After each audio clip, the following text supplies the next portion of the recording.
MSME పాలసీని విడుదల చేసిన తెలంగాణ సీఎం కార్యక్రమంలో పాల్గొన్న భట్టి విక్రమార్క శ్రీధర్ బాబు.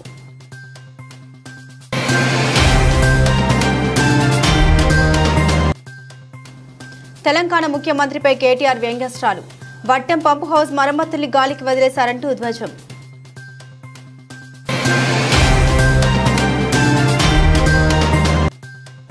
సీఎం చంద్రబాబు అధ్యక్షున కేబినెట్ భేటీ, పలు అంశాలపై చర్చ.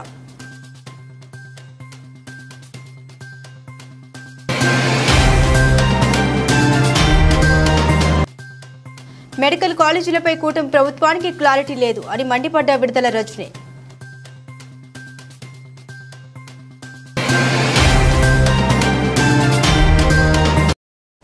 సూక్ష్మ చిన్న మధ్య తరహా పరిశ్రమల్ని సృష్టించేందుకు ఎంఎస్ఎంఈ 2024 పాలసీ తీసుకొచ్చామన్నారు సీఎం రేవంత్ రెడ్డి. హైదరాబాద్ శిల్పకళా వేదికలో ఎంఎస్ఎంఈ 2024 పాలసీ రిలీజ్ చేసిన సీఎం రేవంత్ రెడ్డి అనంతరం మాట్లాడారు. వ్యాపార విస్తరణ మరింత సరళీకృతం చేసేందుకు గాను ఈ పాలసీని అమలు చేయనున్నట్లు తెలిపారు. పాలసీ లేకుండా ఏ ప్రభుత్వం నడవదు. చిన్న సూక్ష్మ మధ్య తరహా పరిశ్రమల్ని సృష్టించేందుకే ఈ పాలసీని తీసుకొచ్చామన్నారు. పారిశ్రామిక విధానాలను ప్రజా ప్రయోజనకరంగా ఉండేందుకు మార్పులు తీసుకొచ్చిందే కాంగ్రెస్ ప్రభుత్వం అన్నారు. దివంగత ప్రధాని పివి నరసింహారావు హయాంలో తీసుకొచ్చిన పారిశ్రామిక విధానంలో మార్పులే నేడు మనకు దిక్సూచి అయ్యాయన్నారు. మన ప్రపంచంతో పోటీపడే స్థితిలో ఉన్నామంటే పివి నరసింహారావు, మన్మోహన్ సింగ్లు తీసుకొచ్చిన ఆర్థిక పారిశ్రామిక సంస్కరణలే అందుకు కారణమన్నారు. ప్రపంచంతో పోటీ అదేవిధంగా విధి విధానాలతో ప్రపంచంతో పోటీ పడే విధంగా విధి విధానాలు రూపొందించారని సీఎం రేవంత్ రెడ్డి అన్నారు. తెలంగాణ సంపద సృష్టిలో భాగస్వాములైన మిత్రులందరికీ కూడా మనస్ఫూర్తిగా అభినందనలు. ఈ కార్యక్రమానికి తెలంగాణ రాష్ట్ర ప్రభుత్వం తరఫున మిమ్మల్ని అందరినీ సాదరంగా ఆహ్వానిస్తున్నాం. ఈరోజు ఈ సమావేశం తెలంగాణ రాష్ట్రం ఏర్పడిన తర్వాత 3వ ప్రభుత్వంగా కాంగ్రెస్ పార్టీ ఏర్పాటు చేసిన ఈ ప్రభుత్వంలో ప్రభుత్వం యొక్క విధి విధానాలను సూక్ష్మ, చిన్న మరియు మధ్య తరహా పరిశ్రమ యజమానులకు మా యొక్క విధి విధానాలను తెలియజేయడమే కాకుండా తెలంగాణ రాష్ట్రంలో మీరు పెట్టుబడులు పెట్టి ఉద్యోగ ఉపాధి అవకాశాలు కల్పించి తెలంగాణ రాష్ట్ర సంపదను పెంపొందించడానికి అవసరమైన ప్రోత్సాహాన్ని అందించాలనే ఈరోజు మా మంత్రివర్గం ఇక్కడికి వచ్చి మీరు చేసిన సూచనలను తీసుకోవడమే కాకుండా మా విధి విధానాలను కూడా మీ ముందు ప్రస్తావించడం జరిగింది. అధ్యక్షుడు మాజీ మంత్రి కేటీఆర్ మరోసారి ముఖ్యమంత్రిపై వ్యంగ్యాస్త్రాలు సంధించారు. సీఎం రేవంత్ రెడ్డి కంప్యూటర్ల మూలాధారాలు కనిపెట్టి మళ్లీ ఆవిష్కరిస్తూ ఢిల్లీ బాసులను ప్రసన్నం చేసుకునేందుకు విమానాలు ఎక్కే పనిలో నిమగ్నమై తన విధులు విస్మరిస్తున్నారని ఆక్షేపించారు. ఎవరైనా ఈ పాలమూరు బిడ్డను గుర్తు చేసుకోవాల్సిందేనంటూ విమర్శించారు. సెప్టెంబర్ 3వ తేదీన పాలమూరు రంగారెడ్డి ఎత్తిపోతల పథకంలోని వట్టెం పంప్ హౌస్ లో వరద వచ్చిందన్నారు. ఈ ఘటనలో బాహుబలి మోటార్లు నీట మునిగాయని ప్రస్తావించారు. ఇప్పటి వరకు కేవలం 1 మీటరు నీరు మాత్రమే తొలగించారని, ఇంకా 18 మీటర్ల మేర నీరు ఉందని కేటీఆర్ తెలిపారు. తక్షణమే నీటి తొలగించే పనులపై దృష్టి పెట్టాలని ముఖ్యమంత్రి రేవంత్ రెడ్డిని కోరారు. ఈ మేరకు ఆయన ఎక్స్ వేదికగా పోస్టు చేశారు.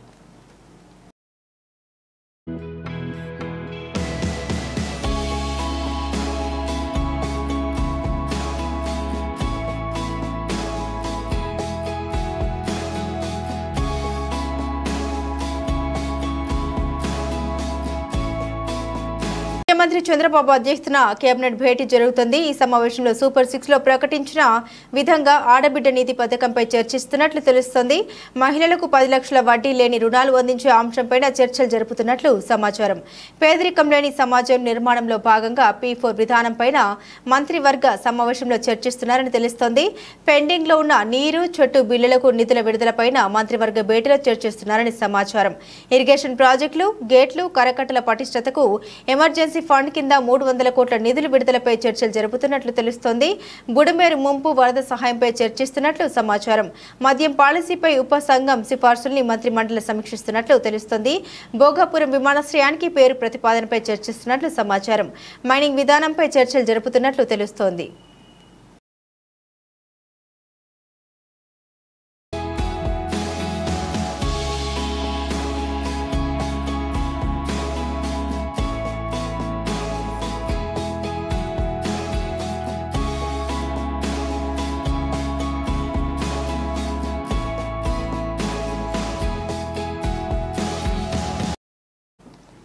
వైఎస్ జగన్ తన హయాంలో ప్రజా ఆరోగ్యంపై ఎక్కువ దృష్టి పెట్టారని మాజీ మంత్రి విడుదల రజని తెలిపారు.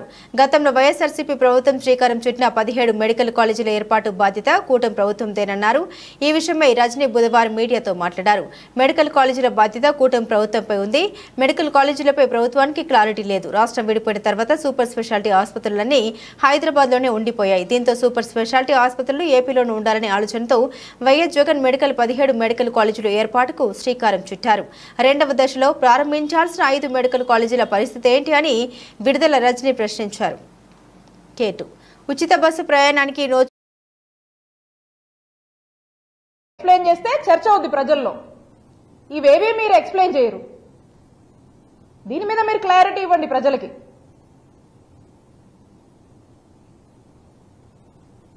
ఈ విధంగా మనం చూసినట్టయితే ఈ కూటమి ప్రభుత్వం ఇక్కడ వాళ్ళే ఉన్నారు, ఆ పైన వాళ్ళే ఉన్నారు. వీళ్ళు చేయాలంటే మనసు పెట్టి చేయాలంటే ఖచ్చితంగా ఈ సంవత్సరం రావాల్సినటువంటి 5 మెడికల్ కాలేజ్ అందుబాటులోకి వచ్చేవి. రేపు రావాల్సిన వాటి గురించి కూడా ఒక ప్రణాళిక, దాన్ని కూడా ఒక యాక్షన్ ప్లాన్ అనేది నడిచేది.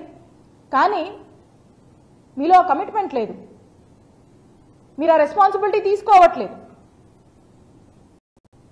ఎంతోమంది పేద విద్యార్థుల వాళ్ళ యొక్క ఆశల్ని మీరు బలి చేసే విధంగా మీరు అడుగులు ముందుకు వేస్తూ ఉన్నారు. ఖచ్చితంగా దీని మీద మీరు ఒక క్లారిటీ ఇవ్వాలి, దీని మీద మీరు ఎక్స్ప్లెయిన్ చేయాలి. ప్రజల్లో చర్చ జరుగుతుంది. అప్పుడు అదే చర్చ. నేను ఒక్కటే చెప్తా ఉన్నాను ఈ కుటుంబ ప్రభుత్వానికి, నిన్న మేమున్నాం, నేడు మీరున్నారు, మళ్ళా రేపు మేము వస్తాం. గవర్నమెంట్ అనేది ఒక కంటిన్యూస్ ప్రాసెస్, ఇదొక కంటిన్యూస్ ఇన్స్టిట్యూషన్. కోట్ల మంది ప్రజలు ఎంతో ఆశతో ఈ రాష్ట్రంలోని ఎంతో మంది పేద ప్రజలు గవర్నమెంట్కి వాళ్ళ యొక్క అండ, వాళ్ళ యొక్క భరోసా కోసం, వాళ్ళ యొక్క సాయం కోసం ఎదురు చూస్తూ ఉంటాయి. వాళ్ళ యొక్క హోప్ని ఈరోజు బలి చేస్తూ మీరు ఏదైతే జగన్మోహన్ రెడ్డి గారి ఎయిమ్ ఈ రాష్ట్రంలో వైట్ కోట్ రెవల్యూషన్ రావాలి, ఈ రాష్ట్రంలో వైట్ కోట్ రెవల్యూషన్ తేవాలి, ఇక్కడున్నటువంటి మెడికల్ ప్రొఫెషనల్స్ దేశం మొత్తం కూడా వైద్య సేవలు అందించాలి, ఇక్కడున్నటువంటి పేద ప్రజలకు ఉచితమైనటువంటి నాణ్యమైనటువంటి వైద్య సేవలు ఈ రాష్ట్రంలోనే అందించాలనేటువంటి ఏం ఏదైతే ఉందో ఆ ఏమ్ని కూటమి ప్రభుత్వం మీ ప్రైవేటైజేషన్ పద్ధతిలో డిఫీట్ చేయొద్దు అని మీకు తెలియజేసుకుంటున్నాను.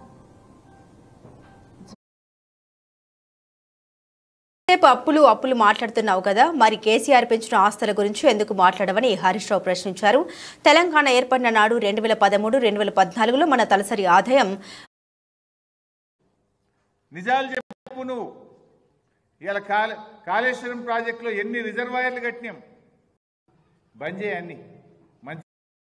నాడు 2013-2014లో మన తలసరి ఆదాయం 1,12,162, ఇవాళ 3,47,229కి పోయింది.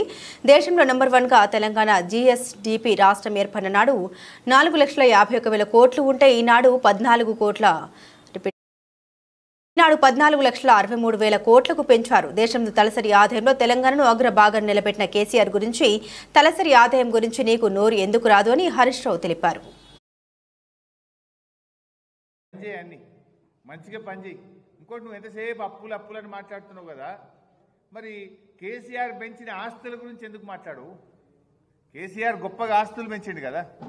తెలంగాణ రాష్ట్రం ఏర్పడ్డ నాడు ఉత్పత్తి రాష్ట్రం ఏర్పడ్డ నాడు 4,51,000 కోట్లుంటే ఈరోజు 14,63,000 కోట్లకు పెంచారు. 160% పెరిగింది. దీని గురించి రేవంత్ రెడ్డి నోట్లకెళ్ళి ఎందుకో రాదు.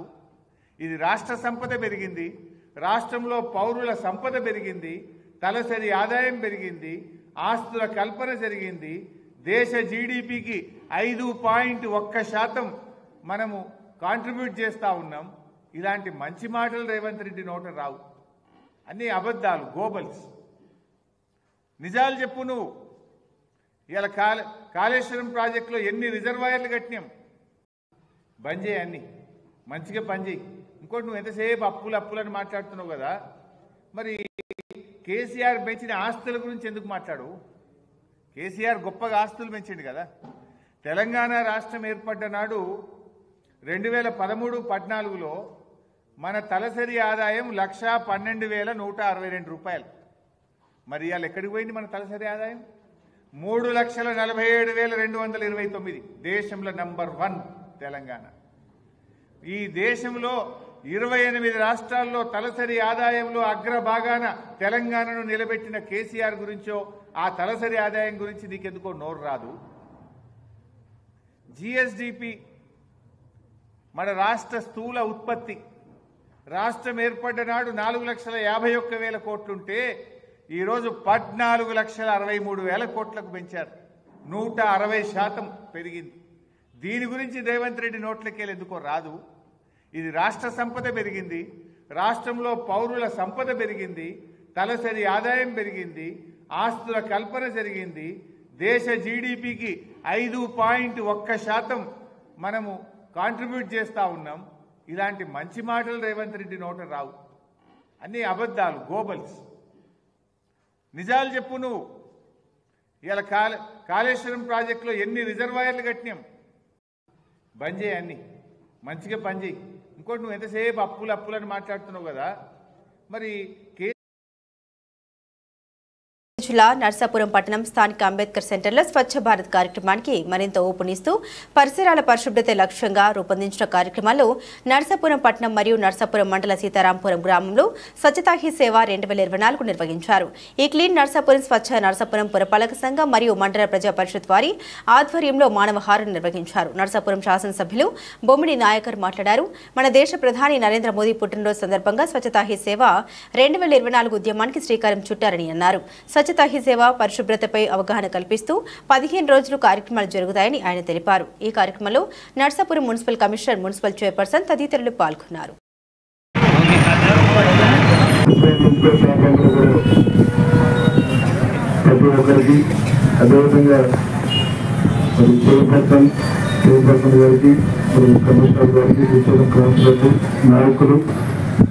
ప్రతి ఒక్కరికి కూడా తెలియజేస్తున్నాం. ఈ రెండు ప్రభుత్వాలు కూడా 15 రోజుల పాటు మరి 20 నుంచి అక్టోబర్ 2 వరకు 2వ తారీఖు వరకు గాంధీ గారు జయంతి సందర్భంలో మరి స్వచ్ఛతా హీ సేవ పేరున అది కార్యక్రమాలు ఏర్పాటు చేయడం. మరి ఈ కార్యక్రమానికి సంబంధించి ఈ రోజున మన నర్సాపురం పట్టణంలో అధికారులు మనందరూ కూడా ఈ రోజున ఒక మానవహారంగా తయారయ్యి ఈ కార్యక్రమానికి శ్రీకారం చేయడం కూడా ఒక మంచి పరిణామంగా మనం మాట్లాడుకుంటూ, ఎందుకంటే మనందరూ శుభ్రంగా ఉంటే మన గ్రామాలు కానీ అన్ని శుభ్రంగా ఉండే పరిస్థితి కనబడుతుంది. మన రోజులు అన్ని కూడా ప్రతిదీ కూడా ఒక పొల్యూషన్ కాలుష్యానికి మనం వేరే ఉంటున్నాం.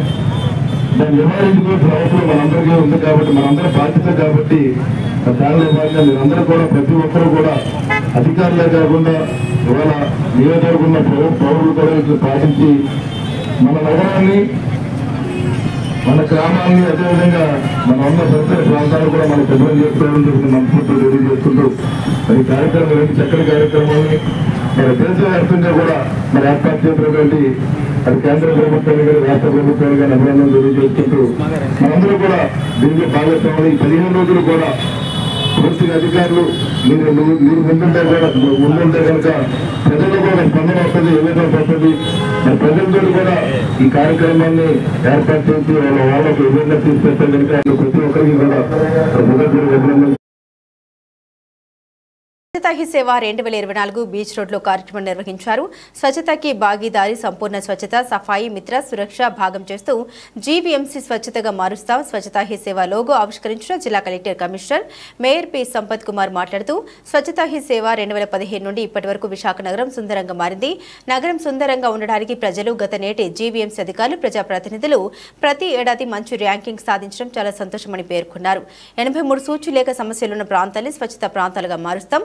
ప్రత్యేక కార్యక్రమం చేసి విశాఖ సూచికి మారుపేరుగా మారుస్తామని తెలిపారు. విజయవాడ వరదల్లో సేవ చేసిన జీవీఎంసీ కార్మికులకు, అధికారులకు అభినందనలు. వారికి ముఖ్యంగా సత్కరించాలని రాష్ట్ర ప్రభుత్వం విజయవాడ కమిషనర్ మేయర్ కోరారు. విశాఖ జీవీఎంసీ స్వచ్ఛత కార్యక్రమానికి బ్యాంక్ ఆఫ్ ఇండియా 7 లక్షల విరాళం. బీచ్ క్లీన్ చేసిన collector Harindra Prasad, commissioner Sampath Kumar, mayor Gulagani Surya, Venkata Harikumari Vijayawada floods లో సూచి చేయడానికి వెళ్లిన కార్మికులకు బట్టలను అందజేశారు. B1 17 నుంచి స్టార్ట్ అయినప్పటి నుంచి ఇప్పటి వరకు మనం మన యొక్క ప్రయాణాన్ని చూస్తే విశాఖపట్నం చాలా అద్భుతాలు సృష్టించింది. దీనికి ప్రధాన కారణం ప్రజల్లో ఉన్నటువంటి క్రమశిక్షణ అయితేనేమి, సిబ్బందిలో ఉన్నటువంటి కమిట్మెంట్ అయితేనేమి, అదేవిధంగా ఇక్కడ పనిచేసినటువంటి వివిధ కమిషనర్లు కానీ, మేయర్లు కానీ, వారి యొక్క పార్టిసిపేషన్ కానీ ఈ సక్సెస్ కారణం అని చెప్పాలి. అయితే రాబోతున్నటువంటి కాలాన్ని దృష్టిలో పెట్టుకొని కేంద్ర ప్రభుత్వం ఈ విధి విధానాలని మార్చింది.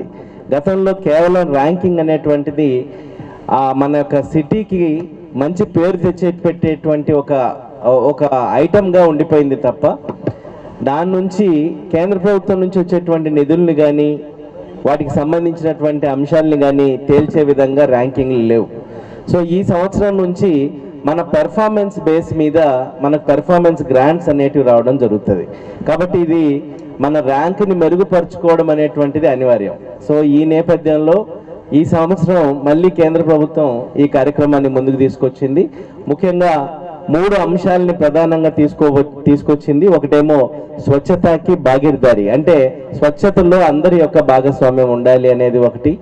తర్వాత రెండోది మన కోసం కష్టపడి పనిచేసేటువంటి సఫాయి, సురక్ష మిత్రాలు ఎవరైతే ఉన్నారో, మన పబ్లిక్ హెల్త్ వర్కర్స్ ఎవరైతే ఉన్నారో, వారికి సంబంధించినటువంటి సంక్షేమం కోసం శిబిరాలను ఏర్పాటు చేసి వారి యొక్క హెల్త్ దగ్గర నుంచి వారికి అందేటువంటి సంక్షేమ కార్యక్రమాలన్నింటినీ కూడా మనం పూర్తి స్థాయిలో మనం వారికి అందే విధంగా చేసేటువంటి ప్రయత్నం. నెక్స్ట్ మూడవది సంపూర్ణ స్వచ్ఛత. అంటే స్వచ్ఛత అనేటువంటిది కేవలం మనం ఏదో ఒక సందర్భంలో ఇప్పుడు ఉదాహరణకు మనం చూస్తే ఎప్పుడు క్లీన్గా ఉండేటువంటి బీచ్ రోడ్స్ కానీ, విఐపి రోడ్స్ కానీ, మెయిన్ రోడ్స్ కానీ, అవి కేవలం స్వచ్ఛంగా ఉంటే సరిపోదు, ఎంటైర్ విశాఖపట్నం స్వచ్ఛంగా ఉండాలి. మనం కాన్సన్ట్రేషన్ ఎక్కడ చేస్తామంటే టూరిస్ట్ ప్లేసెస్లు చేస్తూ ఉంటాం ఎక్కువగా, అదేవిధంగా ఈ బీచ్ రోడ్ చేస్తూ ఉంటాం, ఎక్కువ వాహనాలు తిరిగేటువంటి ప్రాంతాలని చేస్తూ ఉంటాం. అదే కాకుండా మనం స్లమ్స్లో కూడా అదే స్వచ్ఛతని మనం మెయింటైన్ చేయాల్సినటువంటి అవసరం ఉంది. సో ఈసారి నెక్స్ట్ ఒక అడుగు ముందుకేసి అన్ని ప్రాంతాలని స్వచ్ఛతకు సంబంధించినటువంటి ఒక కేంద్రాల కింద మార్చాల్సినటువంటి అవసరం ఉంది అని సంపూర్ణ స్వచ్ఛతని ఈ సంవత్సరం ముందుకు తీసుకురావడం జరిగింది. దీనిలో భాగంగా ఇప్పటికీ మన విశాఖపట్నంలో 83 ప్రాంతాలు నిత్యం ఏదో ఒక రకంగా, అంటే మనం రోజు చేసేటువంటి రోజువారీ శానిటేషన్ కార్యక్రమాలు చేసినప్పటికీ కూడా అపరిశుభ్రంగా ఉన్నటువంటి ప్రాంతాలు 83 ప్రాంతాలు ఉన్నాయి. వాటిని మనం క్లీన్లీనెస్ ట్రాన్స్ఫర్ యూనిట్స్ కింద మార్చాలి. అంటే వాటన్నిటినీ కూడా పరిశుభ్రమైనటువంటి ప్రాంతాల కింద మార్చాలి.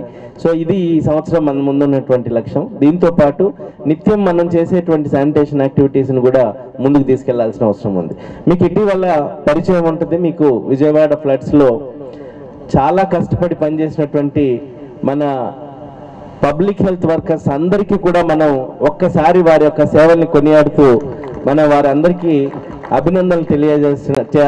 వికారాబాద్ పట్టణంలో జరిగిన గణేష్ నిమజ్జన శోభయాత్రలో రాష్ట్ర శాసనసభాపతి శ్రీ గడ్డం ప్రసాద్ కుమార్ పాల్గొన్నారు. వీరితో పాటుగా మున్సిపల్ చైర్మన్ శ్రీమతి సి మంజుల, రమేష్, కౌన్సిలర్లు, స్థానిక ప్రజాప్రతినిధులు, హైదరాబాద్ రేంజ్ ఐజీ సత్యనారాయణ, జిల్లా ఎస్పీ నారాయణ రెడ్డి, వివిధ నాయకులు, భక్తులు అధిక సంఖ్యలో పాల్గొన్నారు.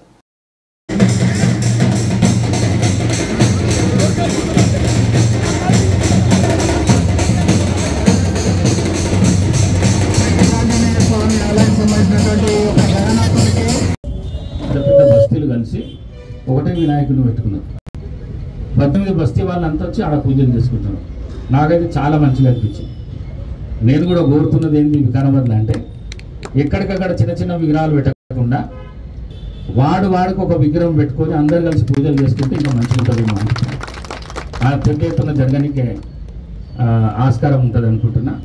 మరి అదేవిధంగా మళ్ళొక్కసారి మీ అందరికీ పండుగ సందర్భంగా శుభాకాంక్షలు తెలియజేస్తూ మున్సిపల్ సిబ్బందిని మరొకసారి అభినందిస్తూ పోలీస్ వ్యవస్థను మరొకసారి అభినందిస్తూ మీరు చూసి ఇంతకుముందే జిల్లా మన ఐజీ గారు వచ్చిపోయారు, మల్టీ జోన్ ఐజీ గారు. ఈ విధంగా ఎప్పుడు ఐజీలు తిరిగిన సందర్భాలు లేవు మన దగ్గర. ఉన్నాయా? ఎప్పుడైనా చూసినాం ఐజీని? ఈరోజు వికారాబాద్లో చూడాలి, వికారాబాద్ గణేష్లను చూడాలి, పూజ చేయాలి, మీ అందరికీ ఒక మెసేజ్ ఇవ్వాలనే ఉద్దేశంతో multi zone IG Shri Satyanarayana garu వచ్చిపోవడం మనకు చాలా సంతోషం.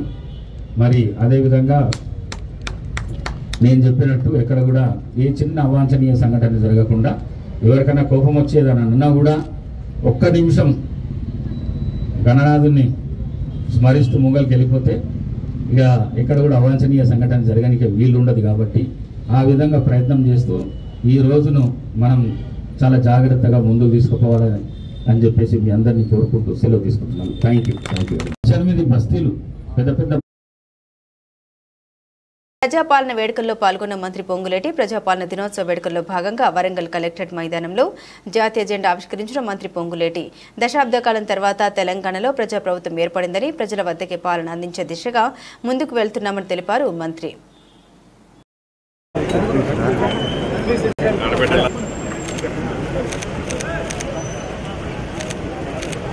జోహార్ తెలంగాణ మన వీరులకు, జోహార్ తెలంగాణ.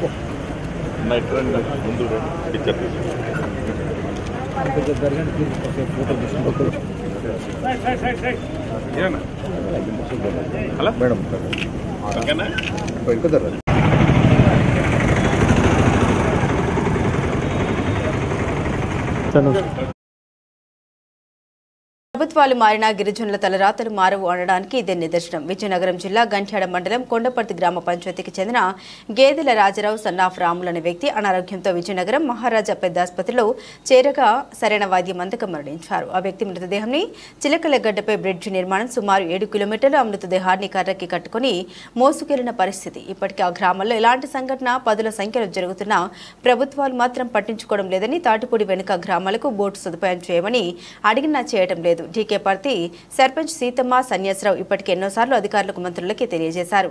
ఈ మధ్య కాలంలో మంత్రి గారిని తీసుకెళ్లారు. ఇలాంటి దౌర్భాగ్య పరిస్థితిని నిరంతరం గిరిజనులు ఎదుర్కొంటున్నారు. జిల్లా అధికారులు ప్రత్యేక దృష్టి సారించినంత వరకు ఈ సమస్యలు ఇలాగే ఉంటాయి. ఇప్పటికైనా అధికారులు ప్రజాప్రతినిధులు ఈ సంఘటనపై స్పందించి ఈ సమస్యలు పరిష్కరించగలరన్నారు. మరి మాకు రోడ్డు సౌకర్యం కల్పిస్తారని మరి మీరు మా కష్టాలన్నీ కూడా మీ వల్ల కాకపోయినా మరి సీఎం గారి దృష్టికి తీసుకెళ్ళండి. అలాగే డిప్యూటీ సీఎం గారు పవన్ కళ్యాణ్ గారి దృష్టికి తీసుకెళ్ళండి. లేదా అంటే నారా లోకేష్ గారు ఉన్నారు, మరి ఆయన దృష్టికి ఆయన తీసుకెళ్ళండి. లేదనుకుంటే మీరు చేయలేమనుకుని చెప్పండి. నేను ఏ విధంగా అయినా మరి సీఎం గారి దృష్టికి నేను తీసుకెళ్ళడానికి కూడా ప్రయత్నిస్తాను. అయ్యా మీరు ఉన్నారయ్యా, మీకోసం మేము ఎదురు చూస్తున్నామయ్యా. ఎందుకంటే మీరు చేయగలరు, మీరు అనుకుంటే సాధించగలరు. మాకు గిరిజన గ్రామానికి రోడ్డు వేయాలంటే పెద్ద కష్టమేం కాదయ్యా. 7 కిలోమీటర్లు, అది కూడా కొండలు కాదయ్యా, ప్లేన్ లోనే ఉంది.